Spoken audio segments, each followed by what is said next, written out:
कि जो हमारी वाइफ प्रधान थी विमला देवी, उनके ऊपर गबन का कोई आरोप नहीं साबित हुआ, अनियमितता का कोई आरोप नहीं साबित हुआ और उनके खिलाफ जो बर्खास्तगी का आदेश था वो आदेश निरस्त हो गया। अब हम माननीय न्यायालय में अपनी याचना ये करना चाहेंगे कि राकेश कुमार मिश्रा के खिलाफ कार्रवाई हो और जो हमारा मानहानि हुआ है और जो मेरी वाइफ को अब तक मानदेय मिलता, इसके साथ ही हम ग्राम पंचायत के जो भी विकास कार्य थे उसमें जो बाधाएं आई हैं।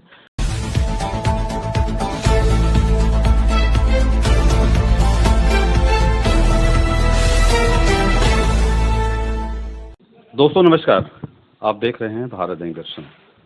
दोस्तों, ऐसे ऐसे मामले आ रहे हैं इस समय कि कभी आप चौंक जाएंगे और चौंकने वाली बात ही कुछ ऐसी है। मैं अमेठी में मौजूद हूं और अमेठी डिस्ट्रिक्ट में कैसी कैसी घटनाएं इससे पहले भी हुई हैं। जिस समय स्मृति ईरानी सांसद थी यहाँ पे, उस समय एक घटना हुई थी और उस घटना को शायद पूरे प्रदेश ने जाना था।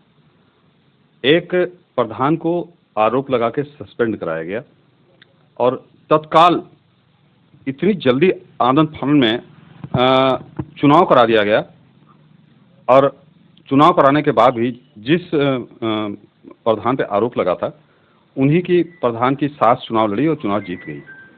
मामला ये है कि वो चुनाव जीत गई और मामला कोर्ट पहुंचा था, कोर्ट में चल ही रहा था कि आप लोगों ने देखा होगा कि कोर्ट से एक फैसला आता है कि उस प्रधान को मौजूद जो प्रधान थी सिटिंग पहले से जो फर्स्ट प्रधान उसी को फिर से अब एक गांव में 2 प्रधान हो गए हैं। अब आप बताइए ये कहाँ का न्याय है? मतलब कितनी बड़ी बात है कि एक गांव में 2 प्रधान हो गए। किस प्रधान को सस्पेंड किया जाए? एक ही परिवार में 2 प्रधान। मेरे साथ इक्का ताजपुर के सुजीत यादव जी हैं जो उसी परिवार से हैं और सबसे पहले इन्हीं की वाइफ जो है प्रधान थी। क्या नाम था प्रधान जी का? हमारी वाइफ का नाम विमला देवी था, वो ग्राम पंचायत कताजपुर की प्रधान रही हैं। उसके बाद अमेठी के पूर्व जिलाधिकारी राकेश कुमार मिश्रा जो एकदम भ्रष्ट अफसर था, गिरोहबंद अफसर था, एक जालसाज व्यक्ति था, उसने हमारी वाइफ को बर्खास्त किया, FIR कराया। हम माननीय उच्च न्यायालय की शरण में गए और राकेश कुमार मिश्रा जो जिलाधिकारी रहे उनके आदेश को मैंने चुनौती दिया। माननीय न्यायालय ने उनके आदेश को निरस्त कर दिया और ये जो राकेश कुमार मिश्रा जिलाधिकारी रहे, इन्होंने ताजपुर में आनंद फानन में चुनाव करवाया। चुनाव में फिर से मैंने अपनी माताजी को चुनाव में खड़ा किया, हमारी माताजी चुनाव जीत गई और इस चुनाव को लेकर के हमने माननीय न्यायालय में एक रिट भी डाला था। चूँकि हमारी वाइफ बर्खास्त थी तो हमने एक रिट डाला कि चुनाव में जब हमारा फैसला हो तो हमारी वाइफ प्रधान बनाई जाए। लेकिन सहयोग अच्छा रहा, इक्का ताजपुर की जनता ने सहयोग दिया, माताजी चुनाव जीत गई तो मैंने उस रिट को वापस ले लिया। और जो जिलाधिकारी ने मेरे खिलाफ यानी मेरी वाइफ के खिलाफ जो बर्खास्त करके जो आदेश पारित किया, वो आदेश आज की डेट में माननीय उच्च न्यायालय ने निरस्त कर दिया और राकेश कुमार मिश्रा ने शपथ पत्र जो माननीय न्यायालय में दाखिल किए थे उसमें जालसाजी की, पत्रावलियों में हेराफेरी की, उसमें छेड़खानी किया। उसको लेकर के मैंने माननीय न्यायालय में एक अलग से रिट जो है रिट सी डाला था, जिस पर माननीय न्यायालय ने कहा कि अगर आप जिलाधिकारी राकेश कुमार मिश्रा के कृत्यों से और इनके गिरोह के कृत्यों से व्यथित हैं तो इनके खिलाफ 340, 195 IPC के तहत मुकदमा आप करिए। मैंने उस मुकदमे को भी माननीय न्यायालय में उच्च न्यायालय में दायर कर दिया है। मुझे उम्मीद है माननीय उच्च न्यायालय राकेश कुमार मिश्रा को के खिलाफ आदेश पारित करेगा, इनके खिलाफ क्रिमिनल कोर्ट पर मुकदमा चलेगा और इनको जेल भी जाना पड़ सकता है क्योंकि ये कृत्य ऐसा है। सवाल ये उठता है कि उन्होंने आनंद फानन में चुनाव करवा दिया और माताजी आपकी प्रधान हो गई। अब मामला बनता है कि माताजी प्रधान हो गई और जनता की गाढ़ी कमाई का पैसा, जो पैसा चुनाव में खर्च होता है, अधिकारी कर्मचारी या चुनाव आयोग जो भी पैसा लगता है जनता का पैसा है, वो दोबारा चुनाव हुआ जनता का पैसा लगा। क्या उस पर भी आपको रिट दायर करेंगे क्योंकि बहुत बड़ा जनता का नुकसान हुआ है? हम उस पर तो रिट नहीं डालेंगे, बस हमारा इतना कहना है कि जो हमारी वाइफ प्रधान थी विमला देवी, उनके ऊपर गबन का कोई आरोप नहीं साबित हुआ, अनियमितता का कोई आरोप नहीं साबित हुआ और उनके खिलाफ जो बर्खास्तगी का आदेश था वो आदेश निरस्त हो गया। अब हम माननीय न्यायालय में अपनी याचना ये करना चाहेंगे कि राकेश कुमार मिश्रा के खिलाफ कार्रवाई हो और जो हमारा मानहानि हुआ है और जो मेरी वाइफ को अब तक मानदेय मिलता, इसके साथ ही हम ग्राम पंचायत के जो भी विकास कार्य थे उसमें जो बाधाएं आई हैं, इन मामलों को लेकर के हम एक अलग से रिट डालेंगे, लेकिन उसके पहले जब तक हमारा 340 और 195 आईपीसी में राकेश कुमार मिश्रा के खिलाफ माननीय न्यायालय कोई आदेश नहीं देता, तब तक उस रिट को नहीं डालेंगे। और मुझे पूरा विश्वास है कि माननीय न्यायालय के द्वारा राकेश कुमार मिश्रा को अपराधी बनाया जाएगा, ये जेल जाएंगे, इनके गिरोह के 4 अन्य लोग भी जेल जाएंगे। अच्छा, अब तो सास और बहू दोनों प्रधान हैं और वैधानिक हैं, ऐसा भी नहीं है कि जो है संवैधानिक।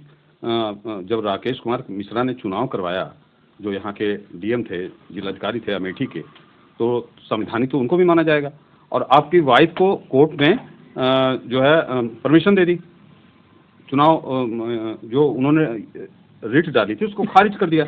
तो अब दो प्रधान हो गए हैं गांव में। इस कंडीशन में कैसे गांव का विकास हो रहा है? निर्वाचन को लेकर के जो मैंने रिट डाली थी उस रिट को वापस ले लिया, इसलिए अब हमारी वाइफ प्रधान तो नहीं रहेंगी, लेकिन जो जिलाधिकारी द्वारा बर्खास्त किया गया था वो बर्खास्त प्रधान भी नहीं रहेंगे।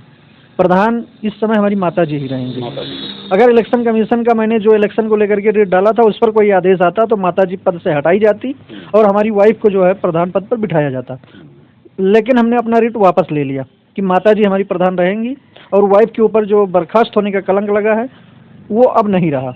मतलब अब हमारी वाइफ बर्खास्त भी नहीं है, प्रधान तो नहीं रहेंगे लेकिन बर्खास्त प्रधान भी नहीं रहेंगी, लेकिन प्रधान हमारी माताजी रहेंगी। जनता के ऊपर एक्स्ट्रा नुकसान हुआ, विकास कार्यों को नुकसान हुआ, करीब 1 से 1.5 साल ये मामला चला होगा। 3 साल 5 साल की प्रधानी होती है और 3 साल मामला चला। 3 साल मामला चला तो जनता को जो नुकसान हुआ उसकी भरपाई आप क्या डीएम के खिलाफ डालेंगे, जिलाधिकारी के खिलाफ डालेंगे? कौन उसकी भरपाई करेगा? वो भरपाई तो नुकसान का नहीं हो सकता है, लेकिन मेरा ये कहना है कि राकेश कुमार मिश्रा जो पूर्व जिलाधिकारी रहे हैं उनके खिलाफ आपराधिक कार्रवाई हो और उनके ऊपर जुर्माना लगाया जाए। पब्लिक का जो नुकसान हुआ वो तो वापस अब नहीं आ सकता। नहीं, चूंकि मैटर तो बनता है ना, जब एक अधिकारी अपने घर से भरे वो तो उनको करना चाहिए ना। जो जिलाधिकारी थे वो उनकी जिम्मेदारी, चूंकि अगर आते हैं दायरे में आते हैं, उनकी कमी पकड़ी जाती है, कोर्ट ने भी साबित कर दिया है, तो उनको भरना चाहिए। उनके खिलाफ जो भी कुछ जुर्माना लगे कोर्ट से वो अलग चीज़ है, लेकिन जो ग्राम सभा में विकास का जो बाधा हुआ है वो कौन वापस दिलवा सकता है? वो तो नहीं वापस आएगा। अब वो जब नए सिरे से 26 में चुनाव होगा, जो प्रधान होगा उसका भरपाई होगा नहीं होगा वो अलग मुद्दा है। वो संभव भी नहीं है कि उसकी भरपाई हो पाए, किसी भी तरीके से उसकी भरपाई नहीं होगा। लेकिन जो राकेश कुमार मिश्रा ने गलत कार्य किया है, जो गलत कृत्य किया है, उन्होंने एक आपराधिक कृत्य किया है, पत्रावलियों में छेड़खानी किया है, गलत तरीके से बर्खास्त किया है, इसका दंड माननीय न्यायालय से उनको जरूर मिलेगा। जिलाधिकारी महोदय सुना है रिटायर भी हो चुके हैं। वो रिटायर हो चुके हैं, लेकिन कोर्ट की चक्कर वो काटेंगे और हो सकता है कि माननीय न्यायालय के आदेश के बाद उनको जेल जाना पड़े, क्योंकि उन गंभीर मामला है। दोस्तों, फिलहाल मुद्दा आप देख रहे हैं। नुकसान किसका हुआ आप लोग बताइए। आप लोग कमेंट में बताएंगे कि नुकसान किसका हुआ, जनता का कितना बड़ा नुकसान हुआ, 3 साल में कितना विकास होता गांव का, और जिला अधिकारी महोदय ने इस सरकार में किस तरह की कंडीशनें बन रही हैं आप लोग देखते हैं। सुरजीत यादव मेरे साथ बैठे हैं। फिलहाल 3-3 साल जिस तरह से कोर्ट के चक्कर काटे होंगे, जिस तरह से इनका खर्चा लगा होगा, जिस तरह से इनका टाइम बर्बाद हुआ, इनका टाइम तो बर्बाद हुआ, साथ साथ यक्का ताजपुर की जनता और वहाँ के गांव के लोग जो विकास से वंचित रहे। फिलहाल बहुत बड़ा नुकसान हुआ है। आप लोग क्या कहते हैं? आप लोगों का कमेंट क्या है? आप लोगों की राय क्या है? मिलते हैं नेक्स्ट वीडियो में। आप देख रहे हैं भारत नायक दर्शन। मैं विक्रम सिंह, नमस्कार।